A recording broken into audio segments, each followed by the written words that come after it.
कृषी दर्शन या कार्यक्रमामध्ये तुमचं सगळ्यांचं मनापासून स्वागत।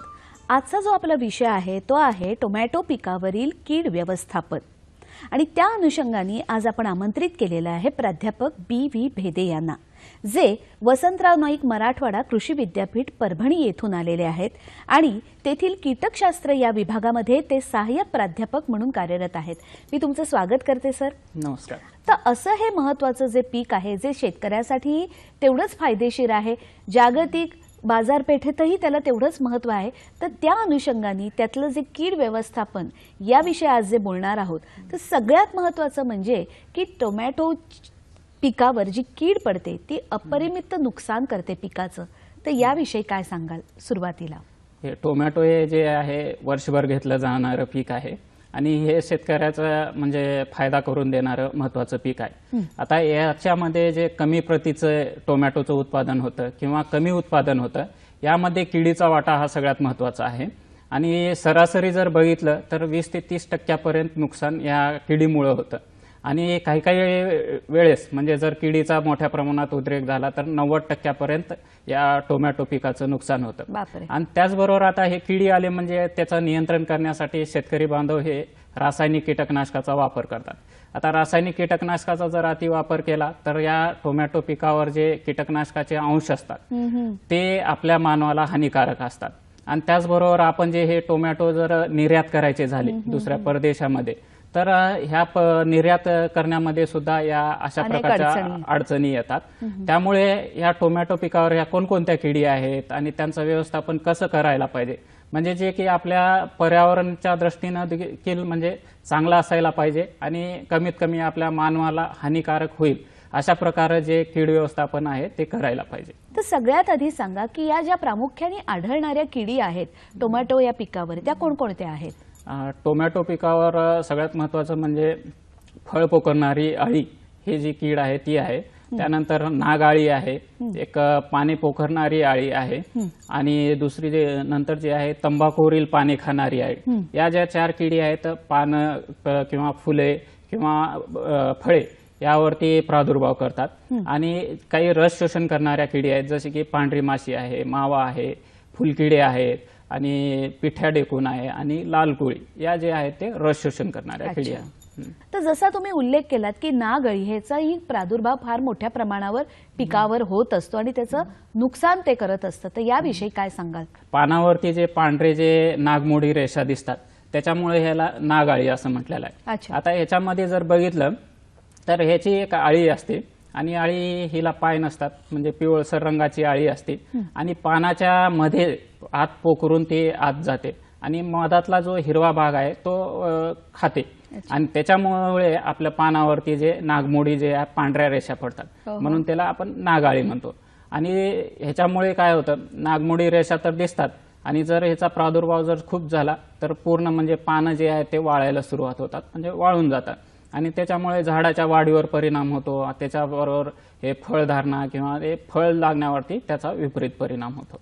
जेव्हा लागवडीखाली शेत आणलं जातं तेव्हा घ्यायची खबरदारी की कीड पडू नये किंवा किडींचा प्रादुर्भाव कमी प्रमाणात यावा, या अनुषंगाने कोणकोणती उपाययोजना करावी? जर आपण जर बघितलं आता आपण जे आपला हंगाम संपल्यानंतर हे पिकाचे जे अवशेष असतात त्याच्यामध्ये ह्या किडीच्या अवस्था असतात, काही अळी असतात किंवा कोश असतात, ह्या शेतात त्या पिकाच्या अवशेषामध्ये असतात। म्हणजे हंगाम संपल्यानंतर म्हणजे आपलं पीक काढल्यानंतर हे जे अवशेष आहेत सगळे काढून त्याची विल्हेवाट लावायला पाहिजे आणि त्याचबरोबर जे जमिनीची खोल नांगरट करायला पाहिजे लागवडीच्या अगोदर, त्याच्यामुळे हे किडीचे जे काही अवस्था असतात जमिनीमध्ये सुप्त अवस्थेत असतात आणि मग त्यामुळे आपण जर खोल नांगरट केली तर ते जमिनीवरती वरच्या पृष्ठभागावर येतात आणि हे सूर्यप्रकाशामुळे किंवा त्यांना पक्षी वेचून ते त्यांचा बंदोबस्त होतो। पण त्या अनुषंगाने जसं नागअळीचा उल्लेख तुम्ही केलात की जी मुख्यत्वे करून पानाला नष्ट करते किंवा नुकसान करते, त्याचबरोबर एक पांढरी माशी हा एक महत्त्वाची कीड आहे आणि जिचा खूप मोठा उपद्रव टोमॅटोच्या पिकाला होत असतो, तर या संबंधी सविस्तरपणे काय सांगाल? आता पांढरी माशी हे जे आहे रस शोषण करणारी कीड आहे। आता ह्या किडीचं प्रत्यक्ष नुकसान करतेच, त्याचबरोबर हे एक विषाणूजन्य रोगाचा एक प्रसार करते, म्हणजे पाने मुरगळणे किंवा इंग्रजीमध्ये त्याला लीफ कर्ल व्हायरस म्हणून जे आहे विषाणू याचा प्रसार करतात. म्हणजे ह्या विषाणूमुळे जास्त नुकसान होतं आणि त्याचबरोबर हे प्रत्यक्ष देखील नुकसान करतात. म्हणजे याचे जे पिल्ले आणि प्रौढ जे आहेत ते पानातून रस शोषण करतात आणि अशामुळे पानं सुरुवातीला म्हणजे जिथून रस शोषण करतात तेवढाच भाग सुरुवातीला पिवळा पडतो. मग तो भाग असा जसं प्रादुर्भाव वाढेल तो भाग पिवळा पडून म्हणजे पूर्ण पान पिवळं पडते. मग असे पिवळे पडलेले पानं म्हणजे आकसतात किंवा मुरगळतात आणि मग पुन्हा वाळून जातात आणि मग हे झाडाच्या वाढीवर परिणाम. आणि त्याचबरोबर ते शरीरातून एक चिकट द्रव सोडतात आणि ते चिकट द्रव सोडल्यामुळे त्याच्यावरती बुरशी वाढते, काळी बुरशी. आणि मग पूर्ण झाडच असं काळपट दिसतं त्या काळ्या बुरशीमुळे. आणि झाड काळं पडलं म्हणजे पानाचे जे अन्न निर्माण करण्याची प्रक्रिया असते ते मंदावते किंवा कमी होते. त्याच्यामुळे ह्या झाडाच्या वाढीवर परिणाम होतो, मग पुन्हा उत्पादनावर त्याचा विपरीत परिणाम होतो. अजून एक महत्वाचा उल्लेख करावासा वाटतो त्या किडीचा, तो म्हणजे तंबाखूच्या पानावर जी कीड असते ती इतरही फळभाज्यांवर आढळून येते, मुख्यत्वे करून टोमॅटोवरही ती आढळते. तर या संबंधी काय सांगाल? हे तंबाखूवरील पाणी खाणारी अळी हे जे बहुभक्षी कीड आहे, आपण जे काही शेतकरी म्हणजे लष्करी अळी म्हणतात, याचा अनुभव आपण शेतकऱ्यांनी म्हणजे 2007-08 ला सोयाबीन पिकावरती बघितलेला आहे. आता हे टोमॅटो पिकावर म्हणजे प्रत्यक्ष शेतामध्ये तिचा म्हणावं तसं कमी प्रादुर्भाव होतो. पण जे शेतकरी पॉली हाऊस किंवा ग्रीन हाऊसमध्ये टोमॅटो पिकाचं उत्पादन घेतात त्यामध्ये या तंबाखूवरील पाणी खाणाऱ्या अळीचा खूप मोठ्या प्रमाणात प्रादुर्भाव होते आणि जवळपास 100% पिकाचं नुकसान होतं. याच्यामुळे हे जे अळी काय करते, एक सुरुवातीला जे रोप येतात किंवा पानं लागतात ते कुरतोडून म्हणजे पूर्ण रोपच्या रोप पूर्ण नष्ट करू शकते. त्यामुळे आपले 100% नुकसान होऊ शकतं. आणि जसं जसं म्हणजे नंतर फळे लागल्यानंतर देखील काही ठिकाणी म्हणजे फळामध्ये देखील हे पोखरून नुकसान करू शकते. किडींसाठी ज्या औषधी मात्रा वापरल्या जातात या संबंधी सांगा आता.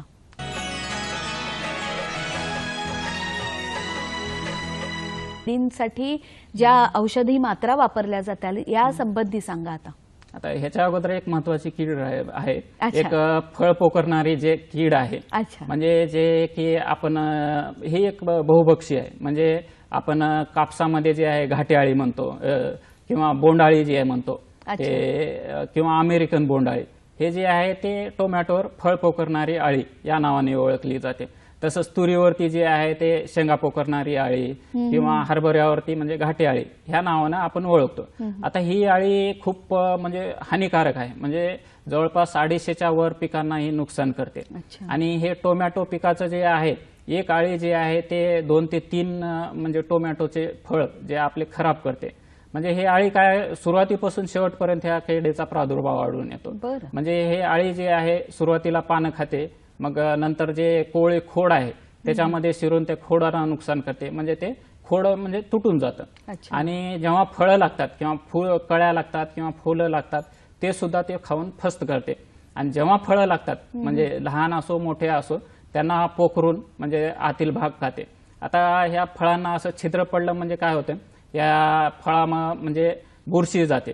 बुरशीचा शिरकाव होऊन ते फळ सडायला सुरुवात होतात किंवा ते कुजतात. म्हणजे ह्या अशा प्रकारचे फळं आपल्याला म्हणजे कोणी शेतकरी विक्रीला त्यांना उपयोगी पडणार नाही किंवा कोणी घेणारी नाही.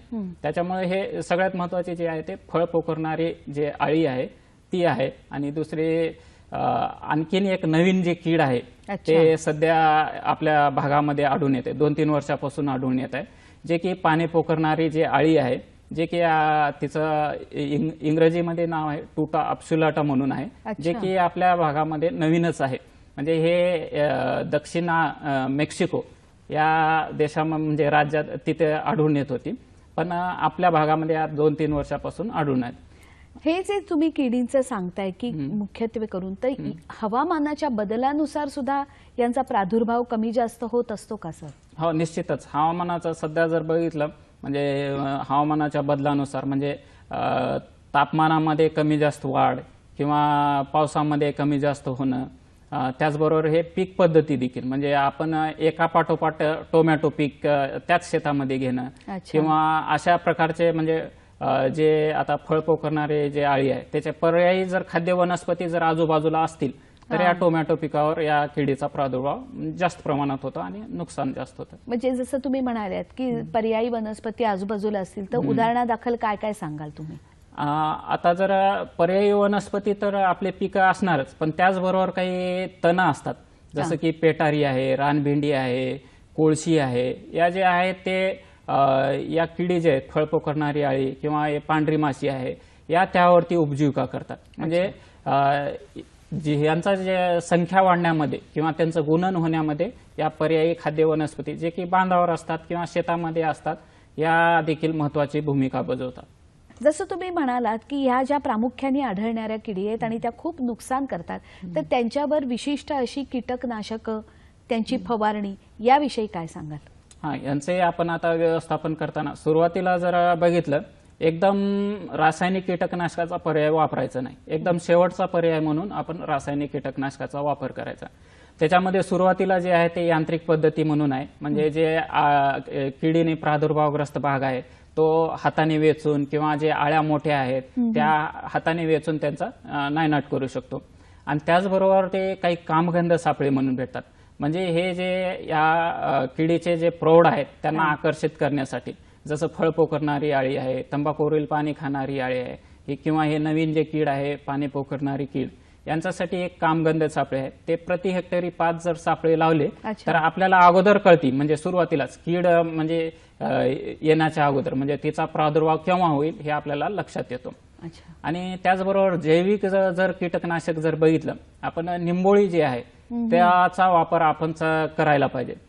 निंबोळीचा जर आपण वापर जर व्यवस्थित केला तर आपल्या ह्या किडीचा प्रादुर्भाव आणि या रासायनिक कीटकनाशकाची जी फवारणी आहे आपण कमी करू शकतो.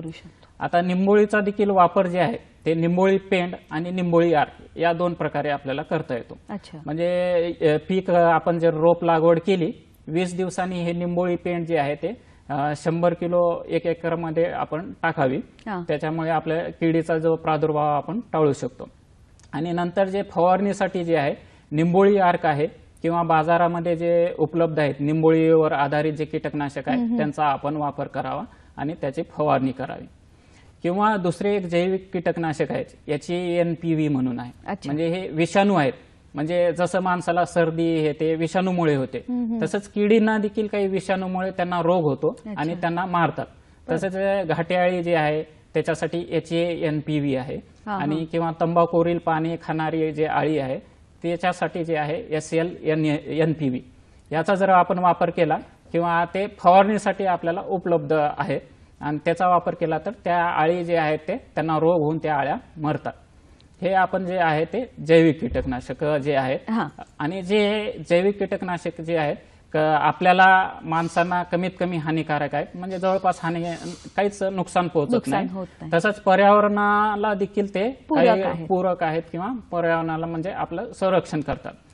आता जर शेवटचा पर्याय म्हणलं तर रासायनिक कीटकनाशकाचा वापर करायचा. आता रासायनिक कीटकनाशक देखील कुठलंही फवारायचं नाही. त्याच्यासाठी आपल्या म्हणजे केंद्रीय कीटकनाशक मंडळ म्हणून आहे, ते जे आहे ते प्रत्येक पिकासाठी ते कीटकनाशकाचे शिफारसी केलेले आहेत आणि त्याच कीटकनाशकाची आपण फवारणी करायला पाहिजे. आता टोमॅटोवरती जे आहे ते फळ पोखरणाऱ्या अळीसाठी आहे क्विनॉल्फास 25% आहे, जे की आपल्याला म्हणजे 20 मिली 10 लिटर पाण्यामध्ये आपण वापरू शकतो. किंवा दुसरं जे आहे ते क्लोरॅनट्रॅनिलीप्रोल म्हणून आहे, 18.5% जे आहे ते 3 मिली वापरू शकतो. किंवा फ्ल्युबेंडामाइड म्हणून आहे, हे 2 प्रकारे उपलब्ध आहे, एक 20% आणि एक 39.35% या प्रमाणात. याचं जे आहे जे 20% आहे ते दाणेदार स्वरूपात आहे, ते जे आहे ते 3 ग्रॅम वापरायचं 10 लिटरसाठी. आणि 39.35% जे आहे ते 3 मिली वापरायचं, हे जे की म्हणजे द्रव रूपात आहे. आणि नंतर जे आहे दुसरं जे कीटकनाशक आहे नोव्हाल्युरॉन 10% जे आहे ते आपण हे 15 मिली 10 लिटरसाठी वापरायचं. म्हणजे हे यापैकी कुठलंही एक कीटकनाशक आपण वापरायचं. ही फवारणी करताना कोणती योग्य ती काळजी खबरदारी घेणं गरजेचं आहे?